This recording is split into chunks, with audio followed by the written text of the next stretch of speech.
sunan gapul asinga sunanya rebuh re này play kenuk na yun tin tum jwa nga chat mai piram pirai sunan yuina dega rebuh imusna san bia da re này singa sanya i kau re thau rebuh ya re này singa sunan jing lệ mi nyu nganh di mi ma đỡ kenuk na khung clean ngăn này nhất nhiều khoa này jing ai trum nhiều ali di mi ba ya bia da sit bo la sân y cầu chính lệ rebu cớ tổng thống Venezuela Maduro như nó lệ mạ sẽ lệ mạ đây nè cái á vào viết trả nhiều cái á một yếm nữa yếm bị hạ đứt sân năn chính Borosa sân nhá Việt Nam xin nhiều ngã nhiều đồ răng ấy sân tàu đua xin được bù lại tàu đua Mỹ nhiều prap pre ke cộng sản Cuba Kayuada Cộng sản Cuba sinh ngày nhung Sunan Inuk Gul tổng thống Joe Biden Sunan nhung na đọ hào sống âm thanh đại sứ Mỹ tí La Habana Sunan Jing Rọa Cọ việc lạ lẽ nên một thọ nào Kayuada đọ hào đọ như bè sống âm thanh nhận đấy rồi Sunan mi nhung ngay đi mi mà lại đọ cần bị gì tao mới đọ nè ngạ Sunan là anh Jing phùng độc tài cộng sản nhiều ngạn nên mì ngành gì mới mãi sân nâng jing tàu toa trú cơ char tàu lâu nhiều bla Iran ý vậy á sân ca trú cơ Iran ô sân nhá jing mỹ nhiều đục al cơ Cuba sân lẻ nhiều mạ khoa jing Maduro tỷ char Venezuela Singa Việt Nam á Việt Nam tôi sẽ có thầu nhiều ba linh kham span tu hủy ma ploi bao chỗ nhiều prap pre sung blah mi tam ko yuanda tơ da mi blah Cuba sedan jing Việt Nam blah mi tam blah dang mencar Cuba duit na pacar mi ibu ya ko yuanda dinyu dua dem jing ma jang beng jang sitsur sẽ sana ibu ya sania klenan jing repo amomotum hong mi o mi hong Việt Nam các công nông lệ yuan lệch một trời một vực bịa ta xí ngạ yuan ắt tùy đua ít xiêm là nào chăng cơ clay sung là mì thôi ạ sao nè mì như thau lại mì nhiều ngành đi mì mà như lai sẽ này sa jing như sung là để bồ lại Venezuela tôi đội lại mạ khoa lại chế độ nâng sụp đổ lại đội nào biết hóng mì lấy á jing chính phủ đó Venezuela giỏi lại Amrosa Bimorodoa jing để bồ sẽ si ti char lại char Cuba đấy char tàu toa hồi này như đột bị cái tầng đột bị ngã tập hết bịa ra mi mọc lại hụi không mi jing lui buôn sang như po bị cái tầng hơn như po buôn sang như po bị lơ thì như po cái bây giờ sân mi đó chiếu bài mi hồi này sân nhá ala char Cuba mò lọ trăng cơ cộng sản Cuba ô hồi này tụ ur crowd cái doa ta e pui e sang mà mò e say hoa nhâm bưng mà mò bún cái nát nhai e bè bia sân cái bẹ măng lọ nạp dài nạp hình dài hồi này cái doa ta mi nhiều cái đal này nếu tao như cái đal e pui e sang đằng măng Venezuela jing stop một bữa lọ nào thì chặt Cuba cắn lọ bre nào thì chả rebo sẽ si Trung Quốc lại mà Nga lại mà cái bữa ya cái đal gì lại cái nòng bre nào phải chả mi gió đấy khai câu sân mà gió mà 4 triệu thùng một ngày chỉ nào phải chạm Mỹ serang hỗ trợ Venezuela Mỹ serang ru ý à đọ chặt ý vậy là sân lá sân jing Cuba như bom sẽ sân Cuba như một lọ chẳng ô chính phủ Cuba đọ đảng cộng sản độc tài sân như Ukraine như sẽ si hùng phe đối lập nhưng đưa hiệp này như biểu tình nhé sân lá sân jing rebo char tàu đoa char tàu lâu rồi này sân Mỹ khoa này như một lập ô cần là như đây sân yuan là nhiều đơn phương như mà màu quần quốc hội đoạt đảng loay ô chính xác đảng như đôi còn đảng cộng hòa tu như nào á nhiều không cần đảng dân chủ ấy vậy á sân ấy chỉ nhiều đơn phương sân là nhiều nào dân lắm nhưng mà màu quần anh mà màu quần pháp mà màu quần độ tây ban nha phần đồ tụ quần phúng nan ai cái nục đập là hôm nay mà lo tụ quần ở dưới nhá ngạn những bộ cực kỳ nguy hiểm đấy đảng cộng sản ngại rồi sân ấy ít lần rồi này nhiều lại lẽ cớ sẽ si đọ để bộ giáo chú đọ Khamenei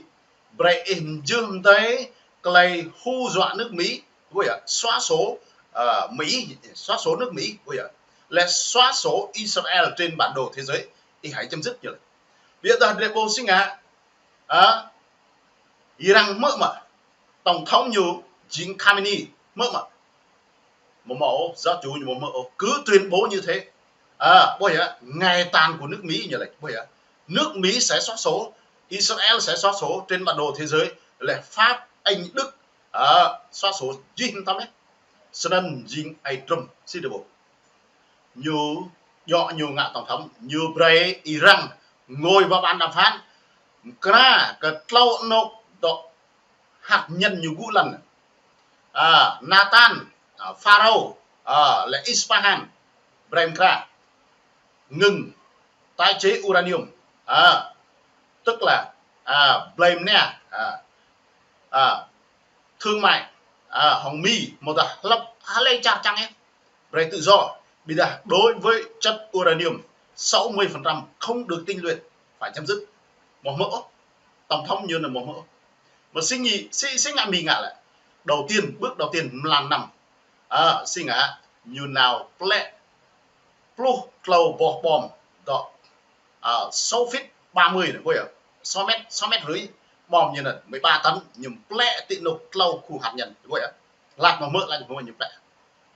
cú lần de span promet tổ chi chả chi coi nên jing brosa cho nên là bự đây hết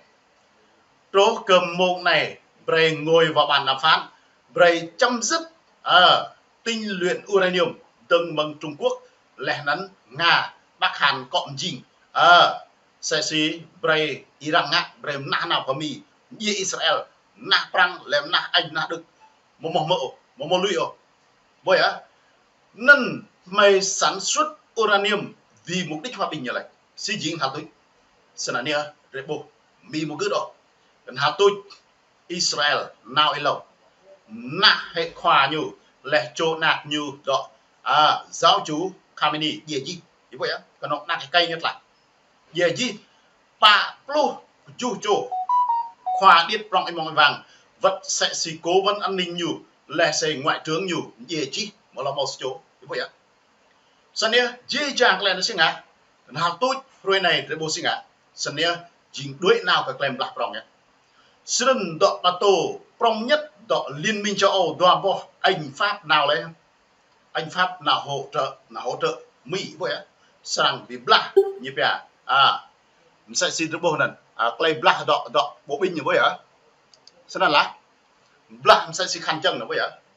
sân em ra nào á thế vậy dính like một mỡ bla sân lá nên để bộ chấp ta ra nào dính chấp khoa lại một mẫu này cái nòng khoa này khoai lâu thì lệ jing rễ bồ sẽ gì Biden si rễ bồ lệ độ nhân quyền đó nhá biết ra lệ nào cờ Trung Quốc độ nhân quyền Trung Quốc ngạ cờ gì ngô nhí lệ bà viết nổi gì ngô nhí pa plus pancho mừng là trả Thái Lan căn một biện pháp trừng phạt lại có tục lắm thế vậy á lệ căn sẽ gì màu độ ăn hữu gì lệ lòng trô cớ rễ bồ cờ Việt Nam căn một tọa hủy lắm bây giờ ta chính sẽ xì ra mạng nuôi trước đạp đề gà đấy bồi như một biện pháp như để một biện pháp nên chính rằng một hủy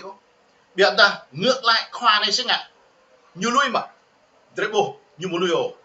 cho nên Nga là Ukraine tức là Ukraine đồng minh của NATO tôi ta là nhiều ra nhập bây giờ ta Nga đang ai mang cho nên nhiều bắt đầu nhiều chính số mặt trong anak Nga jing Venezuela như bạn khỏi bồi á thế bồi nè sa đoà như style của bà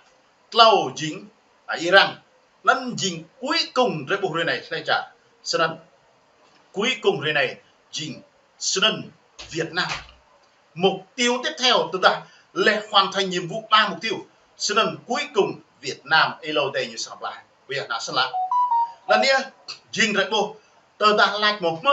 một good cho nên khoa này nhiều có 50 tìm mà bây giờ thấy nhá như bây nhiều đơn phương của bộ nhiều một cuốn ít rằng nhiều nằm lại rằng xem mà nhiều câu các anh là ru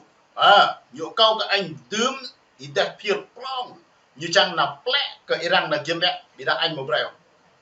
cho nên nhiều câu cái Tây Ban Nha căn bèo này Bồ Đào Nha căn bèo này vì sao chứ cuối cùng lại bộ bèo Đức